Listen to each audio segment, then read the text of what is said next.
Hello everyone, this is Vaishali. I really welcome all of you on my YouTube channel. So guys, इस video में हम बात करने वाले हैं एम्स में नॉर्सेट प्रिपेयर करने के लिए क्या ऐसी चीज़ें जो आपको फॉलो करनी है। और अगर आप अप्रैल में एग्जाम पास करना चाहते हैं, नॉर्सेट 10 में अपनी सीट लेना चाहते हैं, तो डेफिनेटली चीज़ें आपको बहुत ज़्यादा हेल्प करेंगी। मैं आपको एक प्रॉपर प्लान बताने वाली हूँ जिस प्लान को आपको फॉलो करना है। और ये प्लान बिल्कुल और बिल्कुल काम करने वाला है, बिकॉज ये प्लान मैंने खुद ने एक्सपीरियंस किया है और बहुत सारे स्टूडेंट्स को बताया और जिन्होंने अपने एग्जाम्स पास किए हैं। चाहे वो नॉर्सेट हो, चाहे वो एनक्लेक्स हो, चाहे वो ऑस्की हो, हमेशा एक प्रॉपर प्लान आपको डेफिनेटली मदद करता है किसी भी प्रकार के गोल को अचीव करने के लिए। सो गाइज, इस प्लान में आपको सबसे पहले ध्यान रखना है। Just give me second, let me tell you. So particularly आपको टारगेट आपके माइंड में बहुत ही ज्यादा क्लियर होना चाहिए कि आपको करना क्या है। नॉर्सेट 10 क्लियर करना है या फिर सितंबर में आने वाला नॉर्सेट क्लियर करना है, आपको ये माइंड में बहुत ज्यादा क्लियर होना चाहिए। अगर हम बात करते हैं गाइस नॉर्सेट 10 की, यानी कि जो अप्रैल में एग्जाम है, तो सबसे पहले आपका जो डाटा है क्या वो रिवाइज हो चुका है। यानी कि सबसे पहले आपको आपकी मेडिकल सर्जिकल स्टार्ट करनी है। देन आफ्टर आपको आपका पेडिया, बिकॉज मेडिकल सर्जिकल और पेडिया में ज्यादा कुछ डिफरेंस होता नहीं है। सिर्फ वही मेडिकल सर्जिकल के कंडीशंस बच्चों में देखने को मिल रहे हैं कि नहीं मिल रहे, और उनके क्या मैनेजमेंट्स है, उनके क्या इंटरवेंशन है, उनकी बात की जाती है।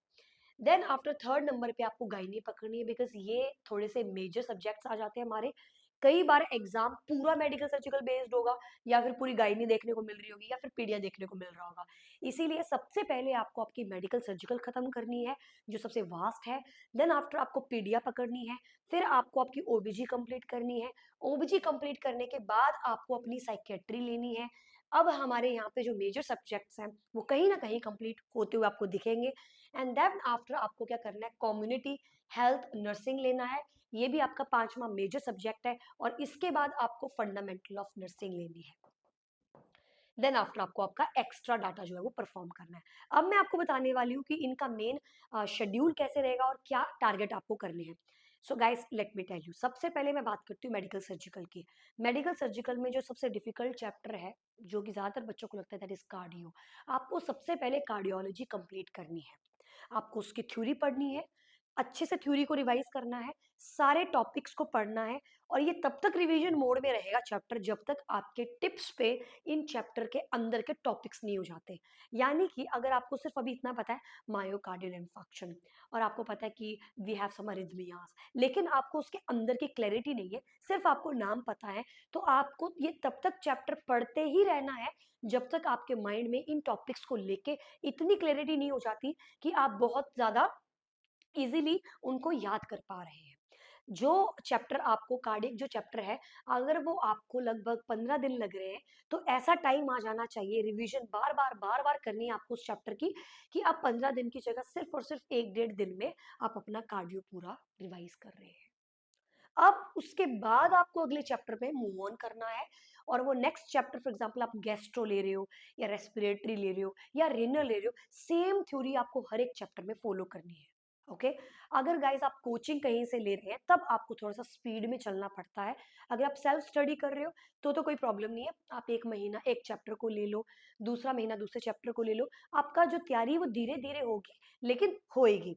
लेकिन अगर आप कोचिंग ले रहे हैं, अगर आप हमसे तैयारी करवाते हो, अगर आप हमारे साथ जुड़ रहे हैं, तो गाइस आपको यहाँ पे एक बात ध्यान रखनी पड़ेगी। हमारी जो स्पीड रहती है वो थोड़ी फास्ट रहती है। हम 1 वीक में एक चैप्टर कंप्लीट करते हैं। जैसे ही 1 वीक में एक चैप्टर कंप्लीट किया, हम मूव ऑन करते हैं अगले चैप्टर में। लेकिन ये चैप्टर छूटना नहीं चाहिए। ये चैप्टर तब तक चलेगा जब तक आपका ये चैप्टर कंप्लीट नहीं हो जाता। इसको कंप्लीट करने के बाद जैसे ही हम अगले चैप्टर में जाएंगे, तो इसकी रिवीजन के साथ साथ ये भी रिवाइज होना स्टार्ट हो जाएगा। जहां पर इसको आपको काफी टाइम लग रहा था, अब आपको उतना टाइम नहीं लगेगा इसको रिवाइज करने में, हल्का कम ही टाइम लगेगा। कई बार कोई ऐसा दिन हो सकता है जिस दिन आपने डाटा रिवाइज नहीं किया, but it is absolutely okay, इसमें कोई प्रॉब्लम नहीं है। जब तक आपका पूरा सिलेबस खत्म नहीं हो जाता है, तब तक आपको ऐसे दिन देखने को मिल सकते हैं जिसमें आपने पीछे का डाटा रिवाइज नहीं किया है। But that is absolutely normal, और ये हम सबके साथ होता है, और ये बहुत ही ज्यादा नॉर्मल चीज है। बस आपको क्या मेंटेन करके रखनी है, क्लास की कॉन्टिन्यूटी। आपको ये सारे सब्जेक्ट धीरे धीरे पढ़ाए जाएंगे, पूरी मेहनत करके पढ़ाए जाएंगे। और ये सब जब डाटा आपका सारा कंप्लीट हो जाएगा, अब बारी आपकी आती है इस पूरे डाटा को 1.5 से 2 महीने के अंदर रिवाइज करना। क्यों? क्योंकि समझने वाला पार्ट तो अब है नहीं, समझ तो आप ऑलरेडी चुके हैं। सिर्फ आपको इनको लर्न करना है, अंडरस्टैंड करना है, अपने दिमाग में अपने लेवल पे अंडरस्टैंड करना है और चीज़ों को प्रैक्टिस करना है। यानी कि अगर 4 से 5 महीना हमने लिया इस सिलेबस को खत्म करने में, तो अब आपकी बारी आती है कि आप 1 से 1.5 महीने में इस सारे डाटा को धीरे धीरे रिवाइज करें। रिवीजन करने के बाद आपको स्लोली स्लोली क्वेश्चंस को भी पकड़ना है। बिकॉज अगर आपको डाटा नहीं आता होगा, आप डायरेक्ट क्वेश्चंस पे जाते हैं, दैट इज नॉट फाइन। तो पहले आपको डाटा पढ़ना है, पूरा डाटा अच्छे से अंडरस्टैंड करना है जो भी आपको पढ़ाया जा रहा है। सेकंड फेज आएगा आपका जब आप खुद से रिवाइज करेंगे सारे डाटा को। फिर उस सेकंड फेज के बाद थर्ड फेज ऐसी आएगी जहां पर जो डाटा है वो आप बहुत ही कम वक्त में रिवाइज कर पा रहे हैं और आप उन क्वेश्चंस को भी सॉल्व कर पा रहे हैं। बहुत बार ऐसा होगा थर्ड फेज में कि क्वेश्चन नहीं निकल रहा, आपको दोबारा से फर्स्ट फेज में जाना है, उस थ्योरी को अच्छे से रिवाइज करना है, फिर थर्ड फेज में आना है जहाँ पे आप क्वेश्चंस को पढ़ेंगे। इस तरीके से आपको अपना डाटा बहुत अच्छे तरीके से रिवाइज करना है और क्वेश्चंस करते चले जाना है। लगभग 2 महीने की सेल्फ स्टडी चाहिए ही चाहिए। 2 मंथ का सेल्फ स्टडी चाहिए ही चाहिए है। ऐसी कोई चीज नहीं है जो 2 महीने की सेल्फ स्टडी आपको नहीं लगेगी, भाई डेफिनेटली लगेगी, सब लोग करते हैं। So first step data study करना, सेकंड स्टेप आपको सेल्फ स्टडी करना और थर्ड स्टेप सेल्फ स्टडी वाले डाटा के साथ एमसीक्यूज को सॉल्व करना। और अगर आपका क्वेश्चन सॉल्व करने पे आपको अभी भी फील हो रहा है कि नहीं नहीं आ रहा है, तो guys you have to take one more cycle of the syllabus and then after your self study and then after questions. ये चलता ही रहेगा पूरा का पूरा साइकिल। अब बारी आती है कि पढ़ना कितना है, कितना पढ़े कितना नहीं पढ़े। सो गाइस आपको ये बात ध्यान में रखनी है। आपको लेक्चर अगर आपका 2 घंटे का है, अगर 2 आवर्स का लेक्चर आप लोग लेते हैं, तो 2 घंटे का मतलब है आपको लगभग 4 से 5 घंटा इस लेक्चर को पढ़ना है। बाद में जो भी नोट्स आपको लिखवाए गए हैं, आपको 2 घंटे के लेक्चर को एटलीस्ट 4 से 5 घंटे बैठ के पढ़ना है, तभी इस लेक्चर का बेनिफिट आपको मिल पाएगा। वरना ये लेक्चर बस लेक्चर ही बन के रह जाएगा, आपका एग्जाम कभी भी नहीं निकलेगा। सो अगर आप 2 घंटे का लेक्चर अटेंड कर रहे हो, आप सोच के चलो कि दिन में 3 से 4 घंटे आपको बैठ के सिर्फ इस लेक्चर को अंडरस्टैंड करना है, गूगल करना है, ऑथेंटिसिटी देखनी है इस लेक्चर की, और कितना डाटा और ऐड किया जा सकता है। ये सारी चीजें करने के बाद आपको अपने पर्सनल नोट्स बनाने हैं अगर आप बनाना चाहते हैं, वरना आप इन नोट्स में भी ऐड ऑन कर सकते हैं। जो 4 घंटे आपको इस 2 घंटे के लेक्चर को लग रहे हैं, आने वाले टाइम के अंदर जब आप सेकंड फेज में आ जाओगे, जब आप सेल्फ स्टडी कर रहे होंगे, तो ये 4 नहीं लगेंगे, तो 2 से भी कम टाइम लगेगा। लगभग 30 मिनट, यानी जो 2 घंटे का लेक्चर था वो आप 30 मिनट में रिवाइज कर पा रहे हैं। गाइस ये आपको फॉलो करना ही पड़ेगा अगर आप अपना नॉर्थ सेट 10 पास करना चाहते हैं अप्रैल में। हमारा ये बैच 2 अक्टूबर को स्टार्ट हुआ था और हम almost half of the end है, हमने आधा सिलेबस ऑलमोस्ट कर ही लिया है, ज़्यादा ही कर लिया उससे।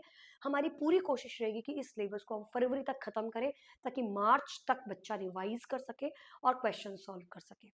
इसीलिए हमेशा बहुत पहले से प्रेपरेशन स्टार्ट कर देनी चाहिए हमें, ताकि हमें तीसरे फेज में ज़्यादा टाइम मिले। So guys, still if you are interested and you are struggling and you are facing a lot of issues to pass your NORCET exam, definitely you can call us and you can ask our help. We definitely going to help you out with this. So that is the strategy you need to follow, और हर कोई यही strategy follow करता है। अब चाहे वो कुछ भी बोल रहा है, पर हर किसी ने पहले डाटा पढ़ा है, फिर सेल्फ स्टडी करी है, उसी डाटा को सेल्फ स्टडी पढ़ा है, तीसरे फेज में जाके उस सेल्फ स्टडी डाटा को, जो डाटा पढ़ने पे जो सेल्फ स्टडी की थी, उसके बाद क्वेश्चंस को सॉल्व किया है, लिंक निकालने की कोशिश की है, क्वेश्चंस नहीं आए हैं तो दोबारा से डाटा पढ़ा है, बस इतना सा काम करना है। लेकिन सबसे ज्यादा रोल प्ले कौन करता है? आपका डाटा।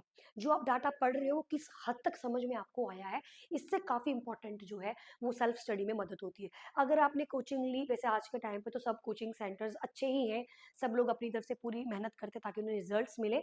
जहाँ से भी आप पढ़ रहे हैं फर्क नहीं पड़ता है, बट जहाँ से भी आप पढ़ो, आपका जो डाटा वाला सेशन है ना, वो बहुत अच्छे से आपको पढ़ना है। ऑटोमेटिकली सेल्फ स्टडी के दौरान आपको चेंजेस देखने को मिलेंगे। So guys, thank you so much for watching my video, and in still in case if you have any doubts, you can message us and you can ask us. I'm going to mention our number.